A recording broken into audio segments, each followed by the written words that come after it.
right, so it's pretty much on. It's recording right now. All right, okay. Hello, hello, hello. This is another episode of the Mental Threads Podcast. This is episode 154. Of the Mental Threads Podcast. Today's date is July 7th, 2024. I'm here with GO79MAN. That's how it's pronounced? Yes, right. GO79MAN. Yes, GO79MAN. Okay. See, I first got into contact with GO79MAN at an Ase Wrestling event, started by Darius Lockhart. Yep. I've been to every Ase Wrestling event. You know, me personally, my brother, I started kind of just bringing him in. He started liking it and everything. Yeah. I know you saw some from kind of wild and everything. Do you want to ask you, how'd you get in contact with Darius? Man, so, I'm going to say this right now, right? It is important to network with people. It's important to be outside. You know, it's important to have that real world connection, right? Mm-hmm. So I say that before I say this. Mm-hmm. So I'm going to give you the Cliff Notes or a shorthand version, right? So my wife, shout out to my wife, my lovely wife, her coworker knew Darius. And I was like, this is before I even went, this is before the first show, before I even seen the first show, before I knew anything about anything. Mm-hmm. Like, so we get to the first show, and I was like, yo, this is the promo for the first show. I was like, yo, this is dope. I want to be a part of this. Like, I really want to be a part of this. You know, nothing ever happened. People were busy. Things got, whatever. So, like, all right, cool. So I get to the first Ase joint, and I was, like, blown away from what I seen, the representation of people that look like me, doing something on a bigger scale, what I grew up watching as a kid. And I seen it, and I was like, yo, this is crazy. Like, the whole thing is crazy. I was like, yo, I want to be a part of this. So I said, all right, I was going to holler at him then, but I said, you know what, no, he's busy, he's doing this thing, cool. Mm-hmm. I said, all right, I'm going to do what I do best. I'm going to make a song. So I said, all right, I'm going to make him a song. And that's it. So I made the song. My wife, she's one of my biggest fans. So she said, all right, I like this song. She played it for her coworker. Her coworker was like, yo, this is rocking. Mm-hmm. Then she sent it to Darius, and Darius was like, whoa, and then the rest is history. That's how it happened. So, like I said before, it pays. I'm saying pays, but it you gotta come outside, man. You gotta interact with the people, because that's what matters. That's how you gonna get those real world connections. Like, social media is great. I love social media, right? There's certain things social media can't get you. Yeah. So social media sometimes can't get you access into these doors. You know what I mean? It don't matter if you got 20,000 followers. If you're not connecting and resonating with the people, those followers don't mean anything. You know what I mean? So, yeah. Come outside. Yeah, no, for real. So you were at, like, the very first Ase. I was there, front row. I was so close, I can feel the sweat coming off their back. Like, I was that close. I was there. Every time I pick a seat at Ase Wrestling, I always go, like, right behind the commentating table. I don't know why. That's, like, the best view, because then you can actually see them walk to the ring and then actually see in front. I actually, like, wrestle. I actually really like their setup at CPCC and everything. Because it's like, even if you're in the back, way up there, you can actually see it, like, from a good view and everything. Yeah. They need to consider going back to CPCC, That was a big spot. That was at the middle school joint they got going on. It's fired me. Like, I feel like it's not too big. Mm-hmm. It's not too small. Yeah. It's just perfect. You get the right amount of people in there. The sound is great. Everything is good. I mean, that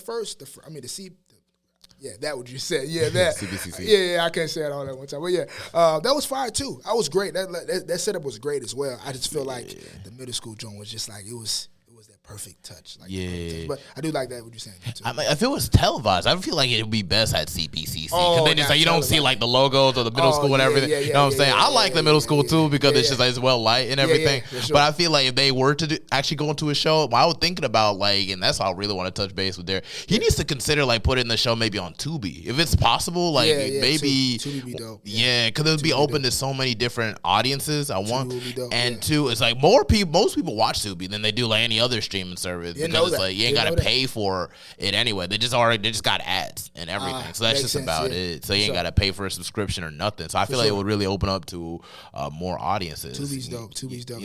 It's crazy. Speaking about Tubi, like, people be always hating on Tubi for some reason. They be like, you got these, no disrespect to those people that do anything up there. But they're like, you got these, that's what they say, not me. This ain't coming from me. This is coming from what I seen. Mm-hmm. They be like, yo, these non-actors, these discount blank here, this this great value. I'm like, yo, they doing their thing just like the other people. Like, don't discredit them folks like that. They putting their work in, they put their time in. Let them eat, let them shine. But I like Tubi. I got no problem with Tubi. I don't watch a whole lot of Tubi movies, a whole lot like that, but I appreciate that they actually took the step to actually get something created, bro. Right. Like, look at my setup and everything. It all takes work to actually get the stuff, putting the fun into the stuff, actually finding a spot to, record. There's more than just like, oh, look at it and okay, let's get a movie going. There's budgeting, equipment, and everything. So it's like to even take that step to actually get something situated, I always respect it. And that's why I respect Darius for sure, because he kept going strong for like the fourth show. You actually performed at the fourth show. Yes. And everything. And it's just, and it's like you wanted to be a part of it and you meant to be a part of it, That's how I go. And like,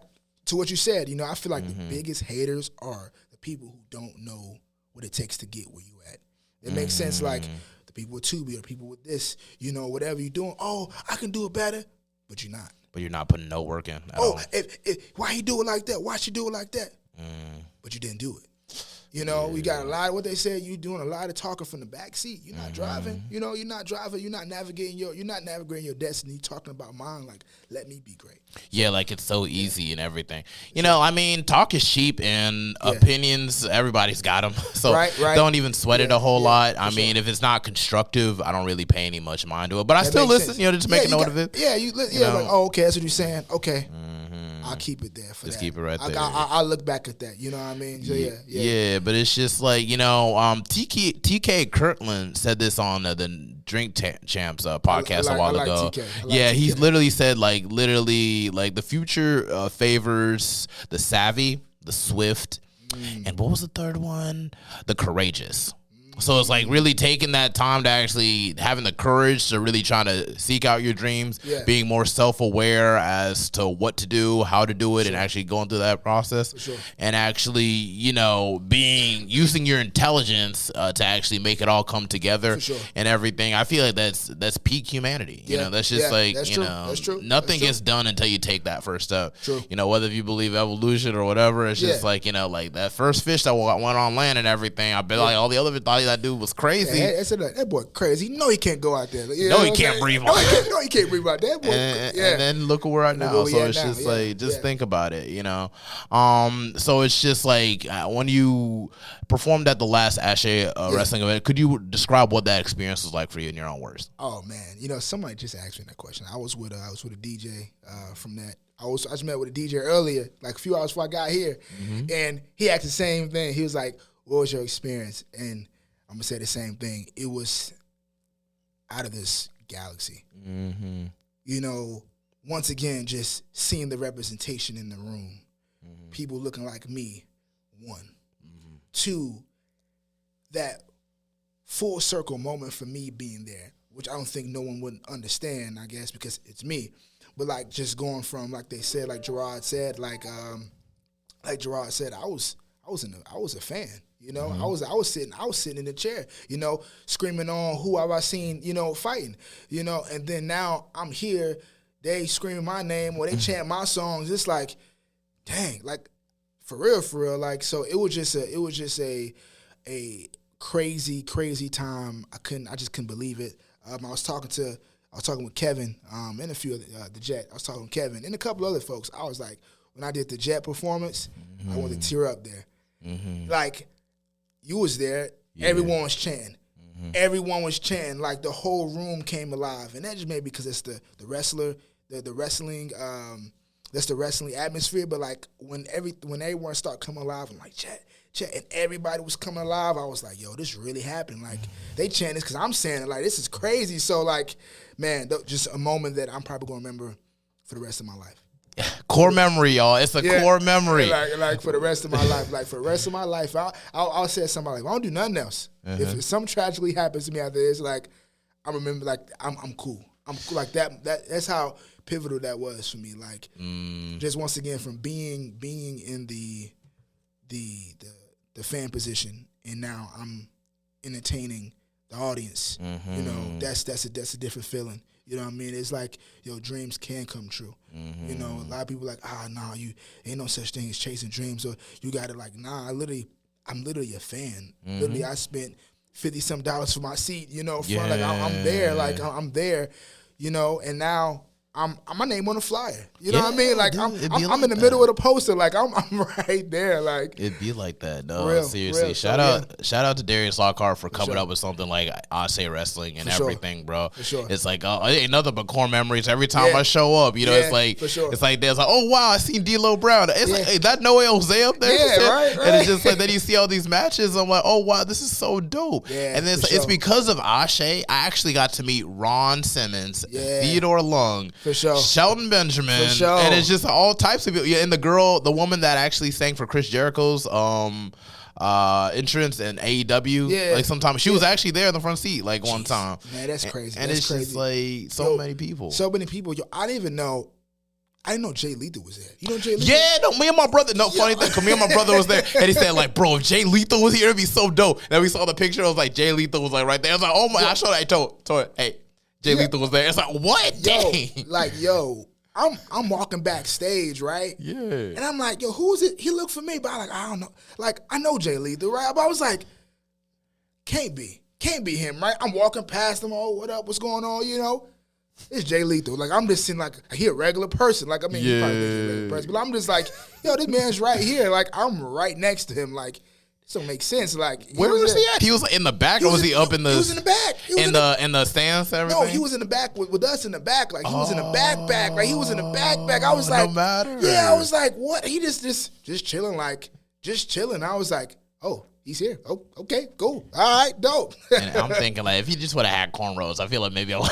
Yo, right. Or we kept the beard like it's something like he bald, just a clean shave. I was like, I feel that's why. So that's what it is. That's what it was. Hey, Jay Lethal, if you're listening to it, please grow back the cornrows if you can. For sure, be more sure, recognized. No, I'm just sure. playing. No, you ain't got to do all that. Yeah, you good. That's a legend for real, though. I feel he may just show up to a wrestling event like I can see him perform as an actual performer. I can see him. That'd be dope.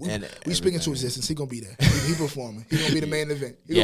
We gotta speak it into existence. And everything. I really love the Jonathan Gresham and Shelton Benjamin match. I couldn't believe I actually got to see it like in person. Like, man, bro, like, yeah. Yo, just seeing that, I was like, whoa. Like, just seeing all, the whole card was just crazy. Like, banger after banger after banger after banger. Like, it kept you on your seat. I mean, not on your seat. It kept you out your seat the whole time. Yes, man. Billy Dixon versus Darius Carter was really good. Me and my brother was just wigging out when he jumped off the ladder. I'm like, yo. Was wild. Like, yo, that moment was crazy. Like, that moment was wild. That moment was wild. Yeah, for sure. They need to get a TV deal. For sure. I'm pretty sure, like, you know, putting out content like this, it's only going to get you. It's going to, the seeds are already sown. You know what I mean? Seriously. The seeds are planted. The foundation is there, right? Yeah. You know, greatness can only hit the truth, right? Greatness can only go unnoticed for so long. No, seriously. Like you put out great things, no matter what industry you in, right? You greatness can only go unnoticed for so long. Yeah. Somebody's going to see it. Someone's going to pick it up. Someone's going to get a part of it. You just got to put yourself out there. You know what I mean? Yeah. And that's when they say when the talent's going to show itself. You know what I mean? The work is going to show itself, and it's there. You know what I mean? It's there. I mean, 300 people. You know what I mean? 300 people came out, sold out show. The bleachers was, people sitting outside the bleachers. That's how many people was in the room. That's how many people were there. There was so many people there. You know, so like, people, that's coming. You know what I mean? I feel that's coming. You know what I mean? That's just an outside looking in. So just put it in our prayers. You hear that, Darius? Like, we're praying. We're praying for your success, bro. That's how you know you're making something great, because people who actually really support it really actually like want you to really like succeed. Like, it's in your prayers. Like, I want this stuff to really grow and everything. No, that was here from the beginning. For sure. And everything. So it's just like, shout out to Darius Lockhart and everything. How would you describe actually your connection with Darius Lockhart? Man, he's a genuine guy. You know what I mean? Like, it's in a nutshell, he is a genuine guy. Like, he just knowing him, you know, on that one-on-one level, man. Like, I call, like, yo, you free? Oh, yeah, I'm good. Chop it up. You know what I mean? And we talk. He shares opinions. I share my opinions. And, like, he's a real stand-up gentleman. Like, there's not many people out there. And, of course, people say that all the time. But, like, there is a level. You know what I mean? What I realized, there's a level of genuineness when you meet people. Like, got the social media part, right? The social media part was like, okay, this is for the gram, right? I'm gonna put on this persona for the gram.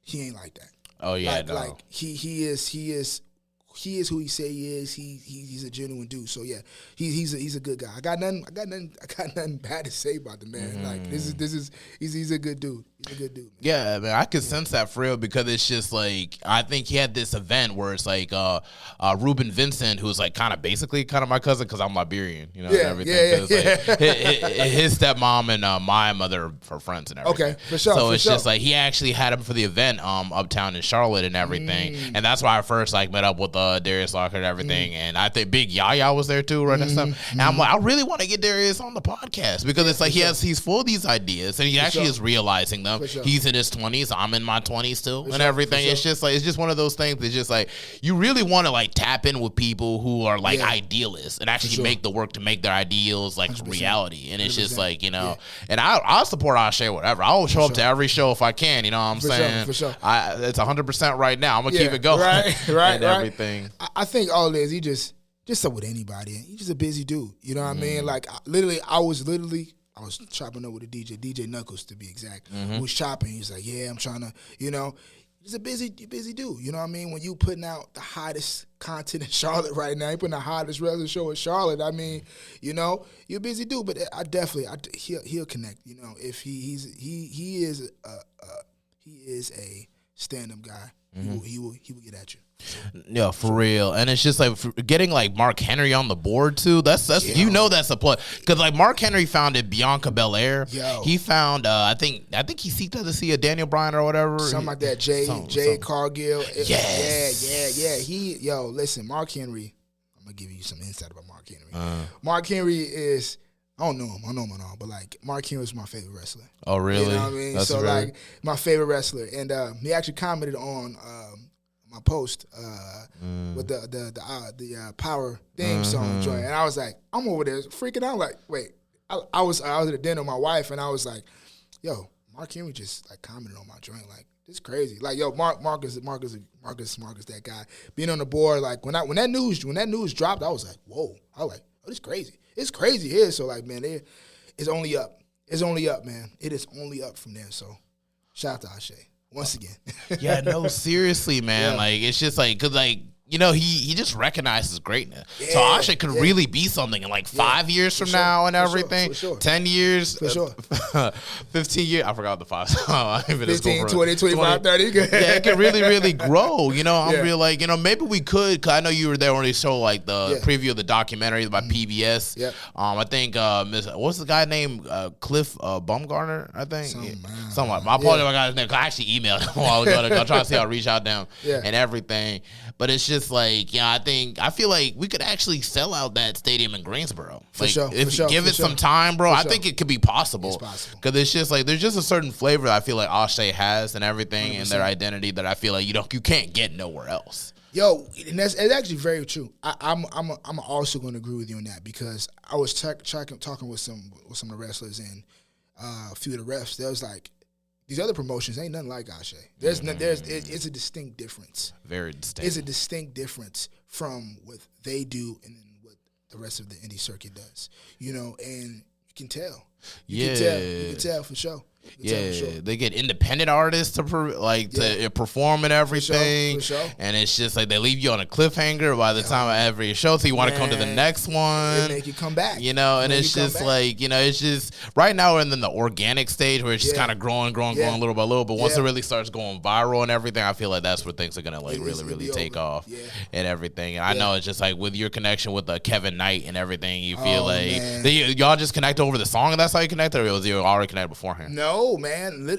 Through music, man. Music. Literally, I met him the first night too. I met him the first night. I actually met him first. Mm-hmm. I met him first. I talked to him first before I even knew Darius. I knew of him. I've heard of him, but I don't know him as I know him now. Mm-hmm. I met Kevin first, and I met him just as a fan. Like, oh, bro, I like what you got going on, man. I was like, yo, you need a theme song? He was like, yeah, sure. And I feel like it was a situation. It was like, oh yeah, I hear him. It sound good. Yeah. You know how it is. Like, it sound good. It all sound good. And then I made the song, and then I performed it at a little, keep saying little. I gotta get the word of saying little. I did it at a, but it was a little intimate show. This is true. It was an intimate show. I had no more than like 15 people in the room. I went live. So This was a little show, but I performed the live version, and he was like, "Yo, this is crazy." And then that's how that happened. So once again, man, I'll start telling somebody else the music. If you talented, man, you know the music will eventually transcend. You know what I mean? It will get to the people. It will get. You gotta just be good at what you do. Sorry, be great at what you do. Mm-hmm. Be great at what you do, and then things will transcend from there. So yeah. You know, funny thing about Kevin, because I was also the first person I spoke to as well, bro. Yeah. But it's like over our microphone. I thought it was Cameron Knight. So like when I first saw him, I was like, "Hey, yo, Cameron Knight is it?" He was like, I saw this film. Oh wait, no, that wasn't his name. It was Kevin.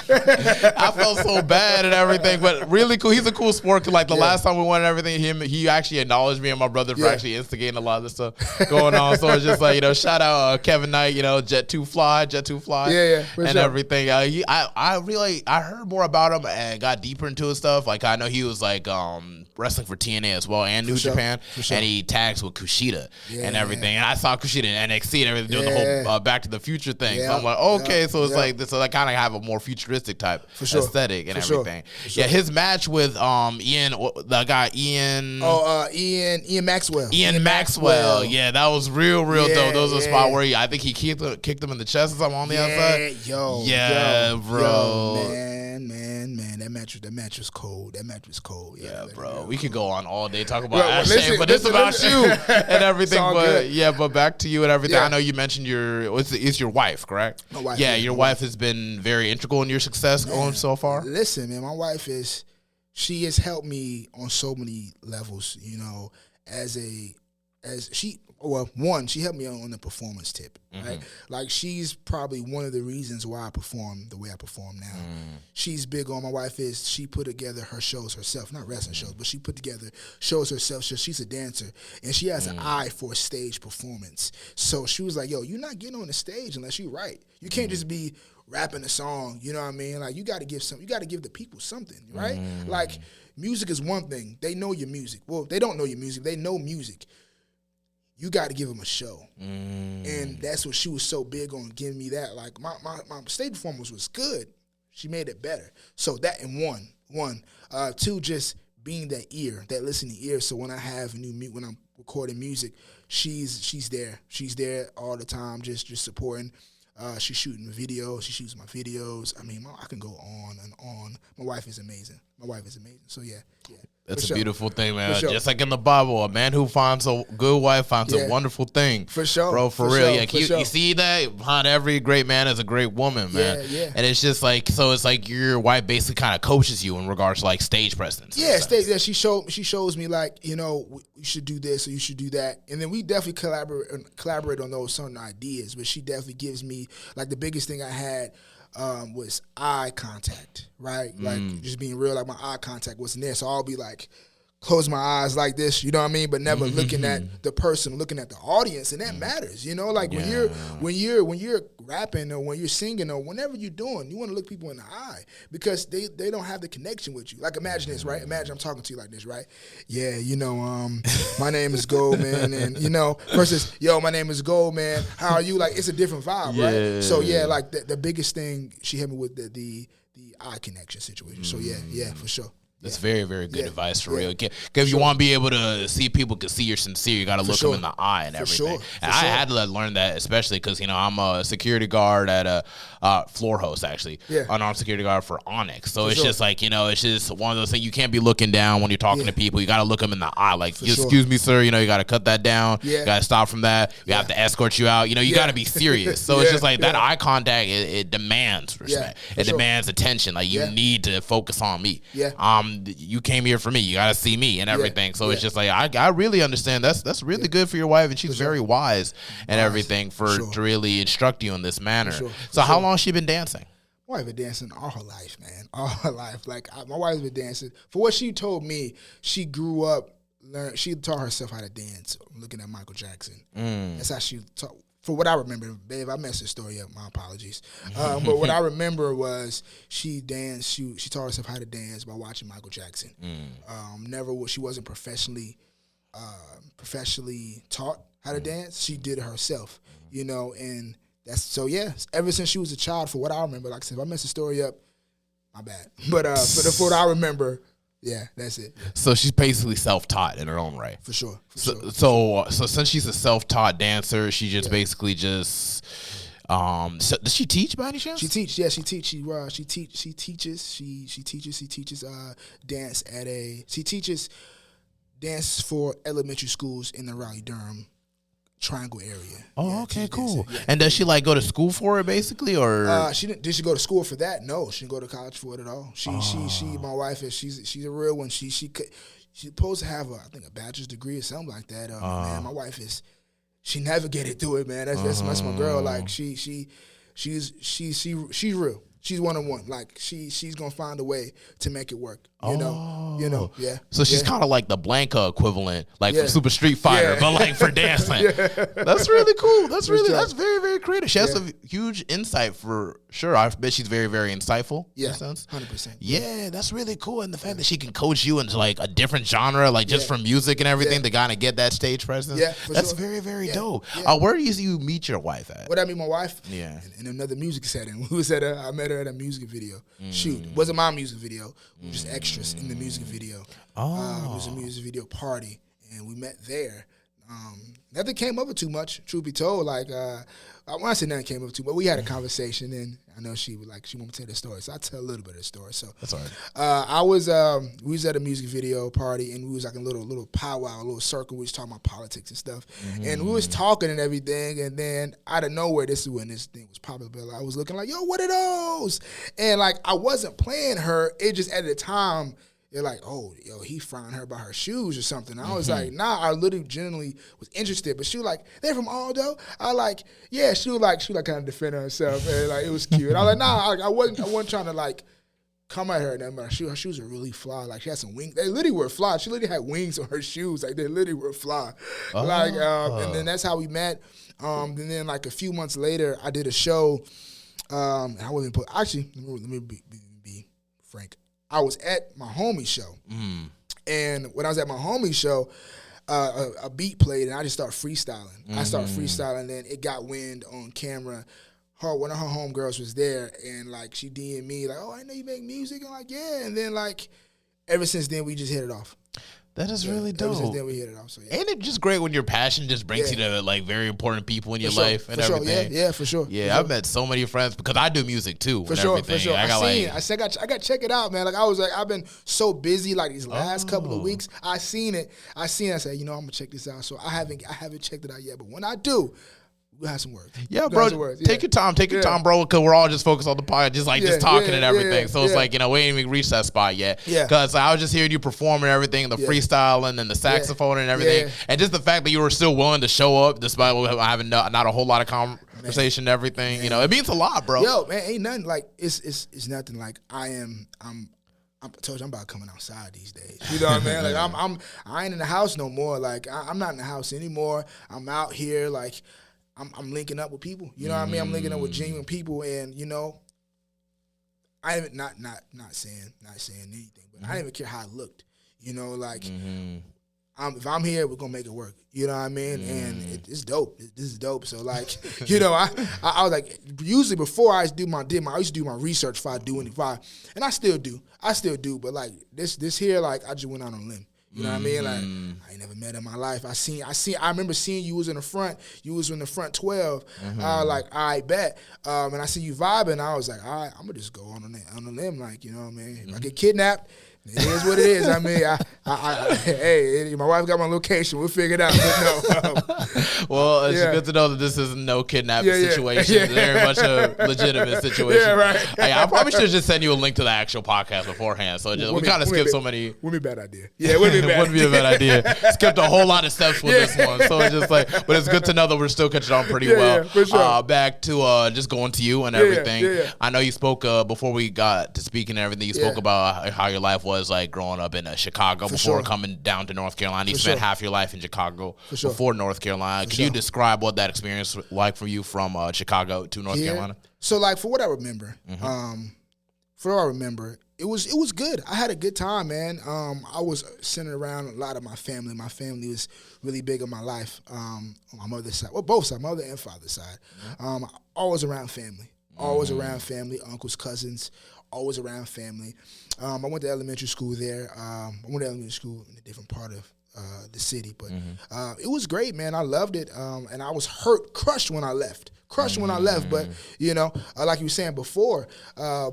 I don't know if we're going to talk about that, but what we were saying before, I didn't go to school in actual Chicago. I went to school like 20, 30 minutes outside Chicago, as they say, the suburbs, as they say in Chicago. And I was so crushed, like, why I couldn't go to school with my neighbors. You know what I mean? Why I couldn't go to school with, the people I cut grass for. Why I couldn't go to school. And I always feel like an outsider. And then looking back at it now, like, my mom was keeping me safe. You know what I mean? My mom was keeping me safe from there, because if I went to that school there, I had to walk to school. I had to walk to school. It was like 6 or 7 blocks. It ain't that far, but I mean, as an elementary schooler, you know what I mean? Like, that's things can happen. You know what I mean? You can walk into the wrong thing, be exposed to the wrong thing. So my mom kept me safe. And I got a shout out for that. I used to give a flack all the time growing up. Like, man, you trying to hate on me? I didn't say hate on me, but you trying to stop my shine? I didn't say this either. But But the gist was you really didn't like the position you were put in because you didn't fully understand it. Yeah, I didn't fully understand it. I wanted to be with my friends, and I realize now. So yeah. No, I understand completely, because my mother had in the beginning put me in like both my parents put me in like a private Catholic school, and always try to put me in schools that are like way away from like my people group. Then cause I live on East Side Charlotte and everything, and then you got me like here in Ballantyne Plantations. Yeah, you told me like I told you earlier, and everything. Literally, going to school out here, and there were good times, there was bad times, and I feel like at the same time, one thing I really had to appreciate, my parents for is everything. It's just like I was able to have strength in going on my own. For sure. I'm a very extrovert type person. My brothers say I'm an extrovert or whatever. Yeah. I feel like more of an ambivert. But at the same token, it's just like I feel like it's very important to kind of just go in your own lane. I feel like, you don't have to be around where everybody goes. You don't have to go the same way everybody goes. True. Sometimes it's good to just see things from a different perspective. And, you can be able to provide that. There are probably people out there who are watching this interview who probably want the same experience, who are unheard. Sure. And people don't understand the difference. Just kind of you feel like you're isolated from like your side of things and stuff like that. But at the same time, at least you had friends in the neighborhood. That you're still vacant there and everything. You didn't feel too isolated. You just had to go somewhere else. You had to go somewhere else. Like, we just didn't go to school, so I didn't know none of the stories when I got off the school bus. But when we was in the neighborhood, we was all good. Yeah, and that's a blessing. And in your connection to like, where exactly did your love for hip hop really started, and like where was the step where really started where you really started putting yourself in the mix of hip hop? Oh man, 3rd grade, like when I started making poetry, and that was like my intro to putting words together. I ran this poetry contest in 3rd grade, and like that kind of started there. And then hip hop was just always around. I mean, like you can't. Just like music always been around. It always been played. My dad listened to music. My mom listened to hip hop. My uncles. I mean, like, so it wasn't nothing hidden from me. And then I just knew. I said, I'm gonna do it. I liked it. I feel like I had something to say, and I did it. And then just fast forwarding things. So 3rd grade, I started recording my first song at age 15. 15. I remember I had a job. I worked at a candy store. This lady, I worked at a candy store. I was selling candy. At Walmart. You got those big Sam's Club. I'm sorry, I used to go get those big bulk size candy bars. I used to sell those candy bars. I used to work at a candy store. I used to do people's homework, do whatever I needed to do to get money for studio time. Pay for my own studio time, right? I didn't ask my mama for it. I didn't do any of that. Like I did it on my own. Like I literally grinded to get my own studio time. At 15, I was sophomore year of high school. That's when I first started recording music. And then like when I first heard my voice, I was like, oh yeah, this you ain't get me off the mic now. So and that's kind of like how I started. And that's how I started. And then when I really began being serious, as they say, 2015, I put out Worthy, the record you was talking about earlier. Oh, okay. Yeah, I put out Worthy was my first single, and it was one of my biggest records. My biggest records, and then I seen that there. I was like, oh, they hearing me now. People actually see it, they hear me now. Like, and I was like, okay, this is it. So that's in a nutshell. I mean, like the message store. Yeah. And it's just like, so from that transition from Chicago to North Carolina, what year of age did you leave Chicago and go to North Carolina? I was 12. 12. So a little over half my life. Actually, yeah, I'm 30 now. I'm 30 now. So it happened 12 years there, 18 years here. So yeah, over half my life. Over half my life, yeah, I'm saying. So about like middle school, that's where you bounced and everything? Yeah, middle school. Okay, yeah, and like, could you describe what the growing pains was like going with that? You know, what were some things you're leaving behind? I know you mentioned you were a little bit sad when you first left, right? I was sad, man. You know, I had some crushes, you know, I was leaving behind, you know. Nothing like your wife, though. Yeah, no, my wife. At the time, I was a kid, you know. Yeah. I'm leaving my crush, and you know, most importantly, like I said before, my family, all my family was there, you know. Well, most of my family, the ones I grew up with, the ones that we played hide go seek with, you know. My uncles was there, you know. My grandmother was there. A lot of people were there, and I was like, dang, I'm leaving them. You know what I mean? I'm going to a place that I'm not really for sure of. I've heard of it, and I spent time in North Carolina when I was a kid for like a year, kindergarten, and I left. I don't remember much. Like we was there for a little bit, and then we left back home to Chicago. So like I don't know much. Now I'm in middle school. Like I'm learning things. I'm becoming a man. Like I didn't know much, you know. But now, like, so yeah, that was it. Yeah, just leaving friends and family behind, and you know, just the comfort of my home that I called for the last 10 years at the time. So yeah. Hey, could you describe the transition, like going into North Carolina? Because I know you went straight to Raleigh, right? Straight up to Raleigh. Yeah. And really, how was that transition? You know, just trying to get used to the area, the southern heat and everything. Yo, the heat is disrespectful. You see this look on my face? The heat, disrespect. You see, disrespectful. The heat is disrespectful, man. Sorry. The transitioning, right? Like, so I'll just be up front. Like, it's a clear difference, especially when I came. Like, it wasn't Raleigh was progressive, but it wasn't progressive as it was, like, I don't know, when I came here back in 2004, 2005. Like, it was different. It was different. Like, it was different. At the time when I came, like, they still just, I don't think they even had the shoulder on the road when back in 2005. Like, you know, the little rumble strips. They didn't have like, it was coming up. Like, it was coming up. It wasn't what it was now. And it was tough. It was tough getting adjusted to everything. It was tough. But just in a long story short, like when I came down, I didn't have a hard time making friends. Actually, I my best friend to this day, I met here. I met here. Like, it's my brother. I text him. I sent him out a message right before I got here. Oh, you know, okay. So, you know, he came from Connecticut, so we was already close. Like, we're not from here. You know what I mean? We didn't go to school here at the time. So I didn't have a hard time making friends. The transition was actually pretty easy. It was just getting used to things was hard. So. And what are some key differences from Chicago to Raleigh or just North Carolina in general? The sincerity of people. Oh, okay. It's actually easier to talk to people in North Carolina. Oh, okay. Chicago, I mean, it's cool. It's like they're quick to have an attitude. That's the biggest difference. They're more polite here. Oh, okay. More polite here. More manners here. You know, it's kind of hard living up there, man. Like, you got to make a certain amount of money to be there, or you in the hood. That's just what it is. Like, you outside in the suburbs where, like, it's no point even traveling to Chicago anymore.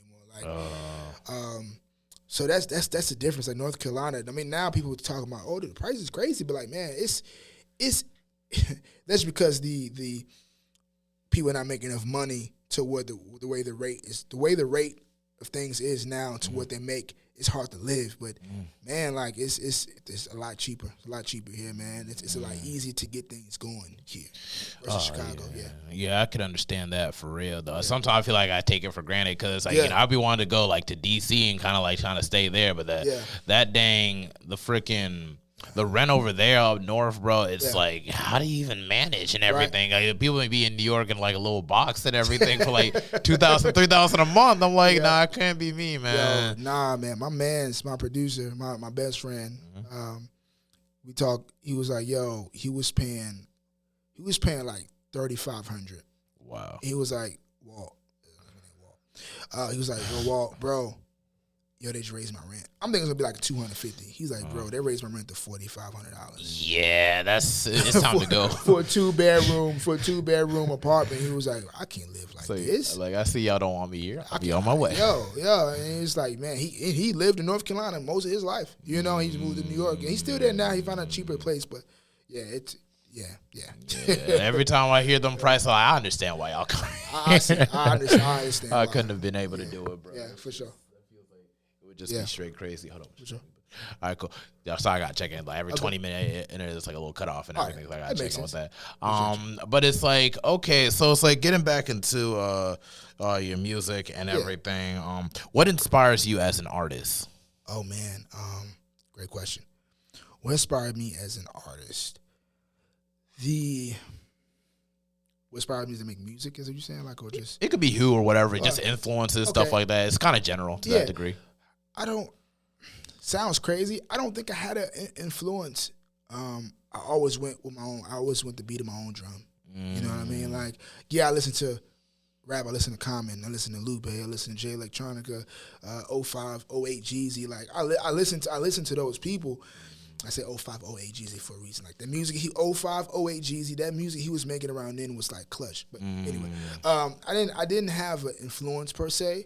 I just always went with what I felt at the time. Every song I ever put out is from real world experiences. You know, it's for moments like this. You know, I probably gonna put a song about it on this. I'll probably make a song about this here. Like, just, yo, I was doing the tag me in, bro. I'll put it on the intro, bro. Like, Metal Threads, come on, there's too much inspiration. Like, I'm gonna make a song about this. Yo, I was chopping up with Charlotte. Like, I'm gonna do it. Like, I'm gonna do a. That's just how I am. Like, I take those real world experiences. Every song you hear, every song that you will hear from me, it's all from real world experiences. It was from my story, or stories of my wife, or stories I hear from around the way, or just my perspective of life. So life has molded me to this artist that I am now. You know what I mean? Okay. The struggles, the triumphs of other people have molded. So that is my inspiration. The triumphs and turmoil from other people and myself. Yeah. Okay. Yeah. And I know you mentioned something about like struggles and everything. It's just like, could you like describe or go into detail on what struggles you had to face? You ain't gotta go too deep, but just like kind of give a surface. It's all good. You know? So struggle number one, I used to I mean, so coming up, man, we didn't have much money. You know what I mean? Coming up, I was a single parent. You know, we didn't have much coming up. So we didn't have access to everything, you know. I didn't have the newest shoes. When in elementary school, it was actually pretty well off. But when I got here, ironically, didn't have much money. But you know, lights get cut off. You know not say the standard, but like things. You know, that's it. You know, like just not having as much money. You know, to get things, not be able to afford things. Oh, we doing camp, and I want to be a part of it. Oh yeah, we're not. Money for that. Oh, I want a saxophone. I always wanted a saxophone all my life. Never was able to get it. My mom couldn't afford it. That's truth. You know what I mean? So like that's the biggest hardship I had. Was just not having much money to do things and getting things on my own. So yeah.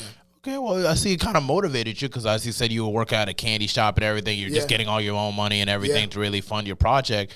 You know, like a lot of our struggles, in a sense, kind of mold us to a certain degree. And I don't want to like, they dominate us and make us who we are or whatever. But it's just like there's certain things that we go through in our past that kind of just shapes our character in such a fashion that, you know, you can't just hand it just any average person. You know, would you say that, you know, in regards to like just not having enough, that kind of just like kind of motivated you to kind of get your own in a way? Yeah.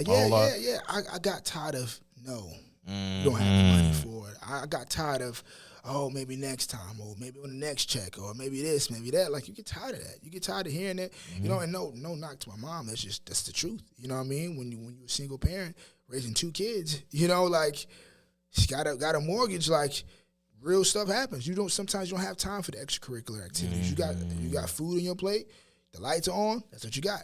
You know what I mean? And now it's like, all right, well, I want these shoes. You know, I want to go, like I said, I want to go to the studio. You know, I want this, I want that. Well, mama, she don't got it right now, so I got to get a job. I got to work. I got to get it. So, yeah, for sure. Yeah, dude, that's amazing and everything. And like now you're about to go to like a music video with the Darius Lockhart, which we mentioned several times right now. That's how you know he's coming on this podcast eventually one day. Yeah, speaking to existence, he's coming. He'll be here. He'll be here real soon. Very soon. Yeah. And everything. And it's just for the Power music video. Just for the Power. Yeah, just the Power. Just get some content for that. What content? Whatever you want to say, whatever word you want to use. But yeah, we're just getting some content for that. So we can put it all together and put it out. So yeah, that's really dope. That's like now you're kind of growing into the brand now. It's just I feel like the more we put ourselves into it, the more we kind of grow into the brand ourselves because you know the fans kind of make it or break it. You know, would you say you've been a wrestling fan for a very long time? Oh yeah, from the very beginning. Man, listen. I remember watching wrestling all my life. I think my mom was watching wrestling. I think my mama had me in the womb next to the TV. Like I think I can hear who was it back in the 90s? Whoever was in the 90s, early 90s, I remember hearing their voice. I remember hearing their voice. Seriously. It's like all my life, man. I've been tuned to wrestling all my life, man. There's not a moment I missed. You know, funny thing, I think my earliest memory regarding wrestling was one of my first memories. Yeah. It was when Kurt Angle / Stone Cold Steve Austin with the milk on the milk truck. Milk truck. Yeah, that's my earliest memory because it's just I always watch. I'm like, where the milkman? I used to always call him the milkman. I used to never call him Kurt Angle. Call the milkman. And it's like I used to always remember The Rock. I don't understand why, but it was just like I just always remembered him. And it's just like even before I even started playing the video games, I got that on my own. It's like I ain't had no like distinctive memories of The Rock. I knew what he looked like. I knew he was like really funny, but it was just like I just always had a connection with The Rock, and I didn't understand why. And everything. Yeah. So it's just like, you know, wrestling has always kind of like just been a part of my development. Right. It's just there. Like, you know. It's just there. Like it's like I don't know where it came from. Yeah. So low key thinking about then, I know my mama, she wasn't watching it. You know what I mean? Like I think it just came on. Yeah. People watched it at the time. Yeah. Because you can't lie, back in the night, like Attitude Era, like and of course that's what everybody talks about, but that's literally was one of the hottest times in wrestling, you know what I mean? And look at where it's at now. Look at wrestling at now. It's like it's a whole culture. Like it's low key wrestling, not low key. Wrestling is bigger than ever, and it's coming back. Like crazy. Like have you seen like especially WWE? Shout out WWE for actually doing shows in France and everything. That was a dope show. The crowd was lit. They were singing the song and everything. And it's just like you know, and it's just like and now we got AEW, which is like the first major wrestling event I went to. And everything was like revolution to see a Stink's last match and everything. How was that? It was dope, bro. The fireworks were hot. Like really a lot hotter than I thought. I heard that pyro's stupid. Yo, I know now. I never went, but my homies told me like never sit next to the pyro seats. Yeah, it was way hot. Yeah, never sit next to the like pyro melted seats. half my damn face. But it was a really dope experience. I got to see Samoa Joe, Daniel Bryan. Well, actually, he's Bryan Danielson now. Yeah. But it's just like, and then just things like that. And then most of all, you got to see Sting like for his last match. The first time I saw Sting was like, how are you feeling about John Cena's retirement announcement? I heard that like my man just texted me today. Like, yo, and then I seen it. I'm happy for him, man. I mean, he been in 2002. It's a bittersweet moment. I mean, he been there 20-something years. He carried the company on his back. Like, everybody knows John Cena. And we grew up with dude, bro, which is so scary, bro. Because, like, while we really getting old, I'm like, and it's just like, and it's just, like, now he has to put that down and everything. I'm like, bro, this better be the best run ever, bro. They need to bring back Edge, bro. I'm sorry. Whatever they just need to come up with something like, hey, bro, we'll give you this amount of money. Just let him come for, like, one more match. For sure. We got to run that Edge versus John Cena fade one more time, for sure. John Cena, man, is a lot of people hate on Cena, you know, but Cena's the man. He carried the company on his back when no one was watching. When they was going through their phase. Yeah. You know, he was the there. Trenches. He was the trench era. The trench era for real. Like he was there. Him, Randy Orton, they was carrying it. They were doing their thing. And it pays off, man. I mean, he doesn't have to do anything else. He won all the titles he need to win. All the feuds he can do. He did everything he can do, and now he's bouncing. So he's an actor, a really good one, with the Peacemaker and everything. And it's just like, Peacemaker and he's seen Ricky. Have you seen Ricky? I don't think I've seen that. Yo, Ricky was pretty good. I think Ricky was great. Ricky was great. Did you check the Blockers one? Like the one where it's like they're trying to like stop their daughters from like going to prom or something like that? I didn't see that. Ain't seen that one. I didn't see that one. I need to see. I feel like it's really like we really need to really give back to him, like and really like really make a step up to really for his like acting career. Although you probably might not need it, but we definitely need to like seriously show up because like dude really was showing. I feel like some of that never give up stuff really brushed off on you in some way or another. For sure. In some way or another. But we could go on about wrestling back to your music and everything. It's all good. Because like we're getting close to the whole hour mark and everything, but to close and everything. About certain songs like the song Power and everything, you know, I know you did that like for Ase and everything, and it's just like in regards to writing Power and everything, you know, what was your inspiration? What really like, you know, I know obviously Ase, but it's just like, but like during the writing process, what got you to develop Power? When I was writing, funny thing, I don't write music. I freestyle. It was a freestyle. But I don't write often. Like if I do write, like it means not saying this doesn't mean anything, but like I typically come with something in my head and I just go with how I feel. But what transpired in my head when I was making these songs? When I make that song, I was like, yo, I want to represent the community. I want to represent what I'm seeing. You know what I mean? I want to rap. Literally, this is what it's about. Like what I said, you don't got to win the match, but still for the victory. You know what I mean? That's big. Like, yo, you ain't got to. You like, this is so big. This is bigger than winning. This wrestling thing, this is bigger than winning your match. Yeah. This is something for the culture. This is something for history. You know what I mean? Like, and I want to give back. I want to give back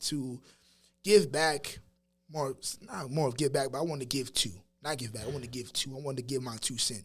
The best way I know how, which is music. So that's what my process. Like when I was putting this stuff together, I was rapping. I said, "Yo, I want to do something that's going get you like, oh, I like this. Like, yeah, let's get it." So yeah, that's what it was. Just I want to highlight wrestling. I want to highlight black wrestling at that. So, Dude. And Darius is doing such a dope job with it. Sure. And on the song I really like was 79 and Counting. It felt like I was in a movie. Like your songs make me feel like this need to be put on some type of movie soundtrack or anything, or NBA 2K or something, bro. We got to hear it. Has to hit the masses, bro. Yo, man, I appreciate you, yo. I appreciate you, man. Yo, I'm actually working on some placements. I'm working on some placements. Like you hearing it now. Like you're hearing it like live. Like I'm working on some placements with some movies and video games and all that. Like we working. 79 and Counting. That's one of my favorite records. One of all my records, one of my favorite records. There's no song I don't like more. Like but fun fact. So it was a song. That was a song that me and the producer. We had the same beat. Me and this artist had the same beat, and both songs did extremely well. And people started getting wind of it, so they start putting the 2 songs together. Like, yo, this song? I forgot what homie name was. Ooh, J.R. Woods. His name was J.R. Woods. J.R. Woods. Yep, they put us together, and I was like, yo, who killed the beat more? You know what I mean? Oh, Goldman killed it. No, J.R. killed it. Yo, they both did good. So like, it was like my first moment. Funny you say that. It was like my first moment actually getting put up there with somebody. So yeah, for sure. Okay. That's dope. That's dope. Just friendly competition. Nothing crazy. No beef. No nothing. It was just like, yo, who killed it better? Who did it? Like, and yeah. Yeah, and I also like Don't Talk to Me to Death. Don't Talk Me to Death. Yeah, that was a really, really dope song and everything. A lot of your beat selection is just like, so like you don't do the production, right? Who does the production? No. So man, I wish I made beats. I do everything else. I record, mix, master, I do all that, but I don't make beats. Don't make the beats. All depends. Like Glace, my homie, he makes beats. My boy, he goes by Kendrick Terrell, but his name was Brother's Keeper at the time. That's who make Don't Talk Me to Death. Man, another guy, rest in peace to my homie. He made a beat. Man, that was crazy when he passed. And it made Worthy. He's gone. He's gone now. But yeah, man, it's I send my condolences. My apologies for that, sir.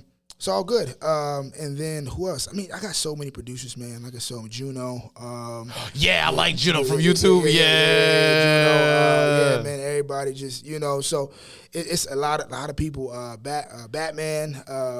So many people. You should check out Epic the Dawn. I don't know if you heard him. I got records with him. I got records with Epic. Him, Epic, and what's his homie name? What's homie's name? We just talking. You gonna kill me? The artist, I forgot his name. The artist. Yeah. You know, I be listening to YouTube instrumental too, bro. You know, when people bring up other, I'm just sorry. I don't mean to wig. I just like, bro, I be listening to it all the time, bro. Yeah. I got records with them. We was actually talking. He sent me like mad beats. He was like, yo, check these out. I was like, oh man, it's dope. So y'all made some of your joint. He's like, word, and he sings like, yo, he's crazy. Like, so yeah, no, I'm definitely tapped into the YouTube community for sure. That is so cool. Yeah, I'm tapped into the YouTube community. I'm everywhere. You know what I mean? Everywhere. Like whatever I get them, wherever I can get them from, wherever I get them to, my friends, or I got connects with some big people. So it all depends, man. Like I go from everywhere, bro. Everywhere, bro. That is so cool, yo, bro. If I see my mixtape, you think you put a good word in for me? For sure, man. You send it to me. Whatever you want, bro. Whatever you need from me, man.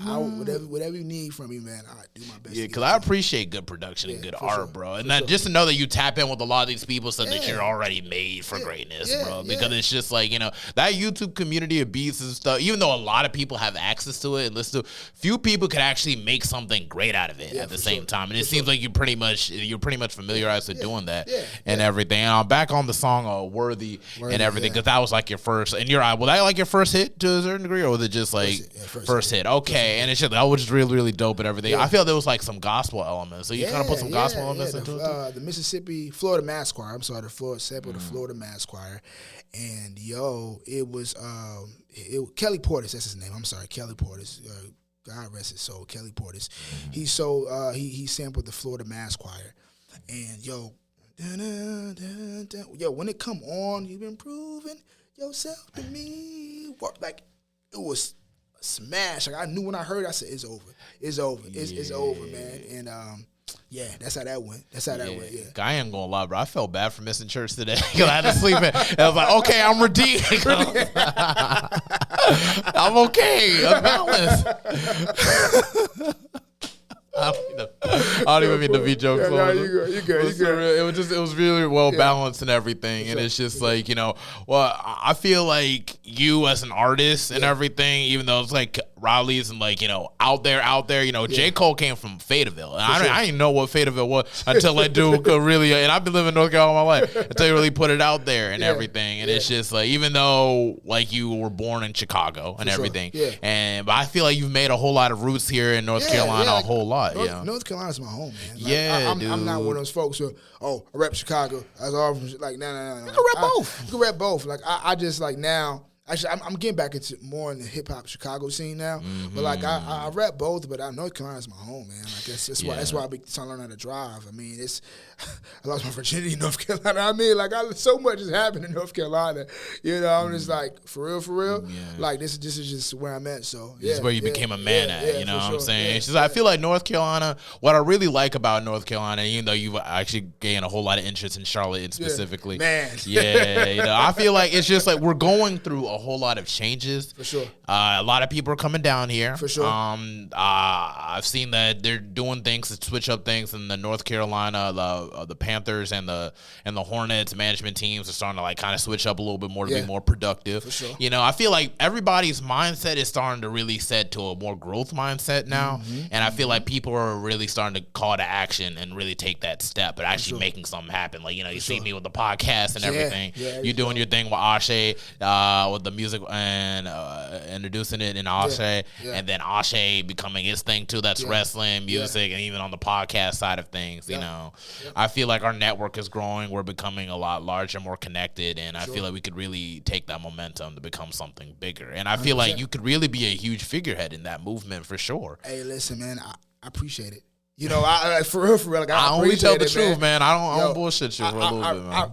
Honestly, man, I appreciate the love, man. Like that's always been my goal, just to be the staple. You know what I mean? Just to be like, yo, what's music? Who's hip hop here? Like GO79MAN, that's me. You know what I mean? Like, yo, who out in Charlotte? Like, I want to just be known for just putting together quality music and even a better performance. That's how I look at, like, great music, but even a better performance. And you're doing it all well, authentically, and everything. And that's really going to catch on with a lot of people and everything, just showing up. And just even coming here, bro. It's just like we didn't even know each other from a can of paint. I didn't even send you a link to the podcast. It's like, hey, I'm going to have this conversation. I'm going to do it. Bro, like I said, I wasn't supposed to be here, bro. Like, I literally, we weren't supposed to link up to next month, end of the month. You know what I mean? Because I'm like, yo, bro, I'm not coming back to the 20th or something like that for the Ase joint. Yeah. And then I was like, I'm here now. You know what I mean? Let's get something going. And that's what I was worried about setting up time and everything. Will everybody have time? Will I be able to make it? Will he be able to make it? Will Tay be able to make it? Yeah. So it's like everything aligned perfectly. For sure. I feel like this has been a really, really dope conversation and everything. Man. How would you feel on your side of things? Oh, this is dope. Listen, I'm elated. You know what I mean? Like this is amazing, bro. Like the setup, everything is dope. Everything was genuine. It wasn't like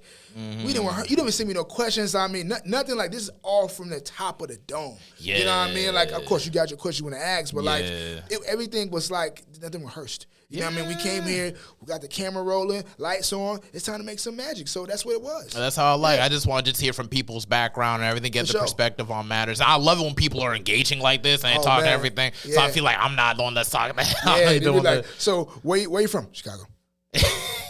What you got in the music? Oh yeah, all right. Because I like it. I like it. Oh, so who your inspiration? I've had an interview like that, bro, and I was so frustrated. I'm like, come on. Give me something. Like, give me something. And it's just like, just love the energy and everything. Love where you're taking this music thing. For sure. Before we go off, do you have any words you want to let the audience know before we go off? Oh, all right. So here we go. The New Route EP. You'll hear it first. The New Route EP, October 25th, I want to say. If that's not the right date, it's in October, sometime in October. I know it's coming. I'm telling y'all right now, I have the best album coming out. And I know you people going to say, oh, no, the best album coming out. What I got in the works for this, undeniable. Quality, consistency, the story, everything in the package is going to be the best. So I'm saying it right now. The New Route EP, October, sometime in October. Oh, okay. Cool. I would say this. The single is dropping. I do have this. The single is dropping. August 27th. The New Route single is dropping October 27th. Oh, sorry, August 27th. I'm sorry, August 27th. So yeah, be ready. Single in August, project in October. You heard it first here. Let's get it. Mr. GO79MAN right here from Raleigh, born in Chicago. What up, though? Yeah, sewing in, and now we are sewing out for the Mental Threads podcast. I appreciate you for hopping on, sir. Ain't nothing to it. Okay, take care. Peace. I want to say thank you again for following up. Bro, thank you, man. No, for real, bro. That was a great conversation.